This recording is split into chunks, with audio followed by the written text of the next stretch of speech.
کیا آپ جانتے ہیں کہ ہمارے پیارے نبی صلی اللہ علیہ وآلہ وسلم کو اپنی زندگی میں کیا کیا چیزیں پسند تھیں؟ اگر نہیں تو یہ ویڈیو آپ کے لیے ہے، آپ اس کو ایک دفعہ ضرور سن کر جائیے گا۔ ہمارے پیارے نبی صلی اللہ علیہ وآلہ وسلم سفر کے لیے گھوڑے کا سوار پسند کرتے تھے، اور آپ صلی اللہ علیہ وآلہ وسلم لباس میں سفید رنگ والے لباس کو زیادہ پسند کیا کرتے تھے۔ آپ صلی اللہ علیہ وآلہ وسلم کو سبزیوں میں سے کدو بہت زیادہ پسند تھا، اور آپ صلی اللہ علیہ وآلہ وسلم کو سب گوشتوں میں سے بکرے کا گوشت بہت زیادہ پسند تھا۔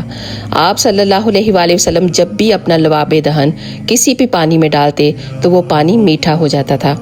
آپ صلی اللہ علیہ وآلہ وسلم کو درخت سلام کیا کرتے تھے، اور جس راستے سے آپ گزرتے تھے وہاں پہاڑ آپ کو سجدہ کیا کرتے تھے۔ آپ صلی اللہ علیہ وآلہ وسلم کے پسینہ مبارک سے خوشبو آیا کرتی تھی۔ آپ صلی اللہ علیہ وآلہ وسلم جس طرح آگے دیکھ سکتے تھے اسی طرح پیچھے بھی دیکھ سکتے تھے۔ آپ صلی اللہ علیہ وآلہ وسلم صحابہ سے فرماتے کہ اے صحابہ، نماز کو خشوع اور وضو کے ساتھ پڑھا کرو۔ اللہ کی قسم، میں تمہیں اپنے پیٹھ کے پیچھے سے دیکھ رہا ہوتا ہوں۔ ہم اس پیارے نبی کے امتی ہیں جن کی زندگی ایک معجزے سے کم نہیں تھی۔ اگر ہم ان کے حکم کے مطابق زندگی گزاریں گے نا تو ہماری زندگیاں میں بہت زیادہ خوشحالی آ جائے گی، اور ایک معجزہ قیامت والے دن ہوگا جب نبی پاک صلی اللہ علیہ وآلہ وسلم ہماری شفاعت فرمائیں گے۔